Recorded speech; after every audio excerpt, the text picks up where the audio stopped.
আজকে বাংলার মানুষদের, বাংলার ভোটারদের সর্বোচ্চ ন্যায়ালয় সুপ্রিম কোর্টে জয় হয়েছে। আপনারা সবাই দেখেছিলেন যে বিগত দিনে 9 তারিখ ফেব্রুয়ারির শুনানিতে সুপ্রিম কোর্ট পরিষ্কার আদেশ দিয়ে দিয়েছিল নির্বাচন কমিশনকে কি কি করা যাবে, কি করা যাবে না। তা সত্ত্বেও নির্বাচন কমিশন লাস্ট 2 সপ্তাহে বারবার এই আদেশকে অমান্য করে আবার বেআইনিভাবে, অবৈধভাবে পদক্ষেপ নিয়েছে। কি করেছিল? সুপ্রিম কোর্ট পরিষ্কার বলে দিয়েছিল যে হিয়ারিং এর ক্ষেত্রে এবং ডিসিশন নেওয়ার ক্ষেত্রে ইআরও, এইআরওই সর্বোচ্চ অথরিটি, তাদের ডিসিশনটাই ফাইনাল এবং তার ডিসিশনের ওপরে কোনো ব্যাংকের কর্মচারী, মাইক্রো অবজারভার, কোনো আরও তারা পর্যবেক্ষণ করতে পারে, কিন্তু তারা তাদের ডিসিশনকে চ্যালেঞ্জ করতে পারে না, তাদের ওপর ছড়ি ঘোরাতে পারে না। এটা বলা সত্ত্বেও আমরা দেখছি যে হিয়ারিং হয়ে গিয়েছে।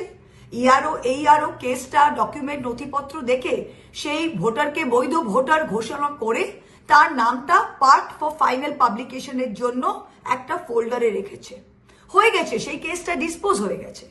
তারপর কি দেখা যাচ্ছে যে না, সেই পার্ট ফর ফাইনাল পাবলিকেশনের ফোল্ডার থেকে আবার এমও এবং আরও সম্পূর্ণ অবৈধভাবে লগ ইন করে, অন্যান্য একটা মানুষের লগ ইন 10 জন ইউজ করে লক্ষ লক্ষ, হাজার হাজার, লক্ষ লক্ষ ওরা ভোটারদের আবার সেই ফাইনাল লিস্ট থেকে তুলে আবার ডকুমেন্ট রিভেরিফিকেশনের জন্য ইআরওর কাছে পাঠাচ্ছে। তার মানে কি? তার মানে ইআরওর ডিসিশনের পরেও আবার মাইক্রো অবজার্ভার কিভাবে তার উপর ছড়ি ঘোরায়, কিভাবে সেটা করা যায়।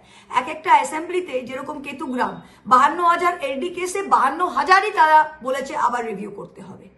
এটা তো মানে খামখেয়ালি হয়ে যাচ্ছে। আজকে সুপ্রিম কোর্ট পরিষ্কার বলে দিয়েছে যে এইভাবে এই পর্যবেক্ষণ, সুপ্রিম কোর্টের কি বলেছে, ওরা বলল এরকম জুডিশিয়াল অফিসারদের বাবুরা হিউমিলিয়েট করতে পারে না। We will not allow it, babus cannot humiliate judicial officer.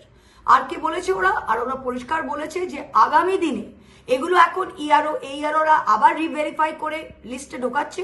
এরপরে যা কিছুই রিভেরিফিকেশন করতে হয় ওটা জুডিশিয়াল অফিসাররা করবে।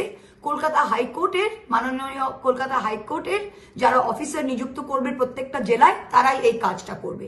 তার মানে নির্বাচন কমিশনের যে পেছনের দরজা দিয়ে এমও আরও বসিয়ে নাম কাটার ফন্দিটা করেছিল, সেটাতে তারা সফল হয়নি। আর কি বলেছিল?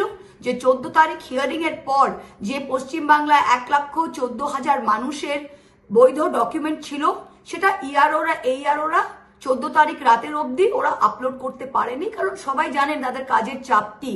নির্বাচন কমিশন অবৈধভাবে, কমপ্লিটলি ইলিগালি ওরা পোর্টালটা বন্ধ করে দিয়েছিল।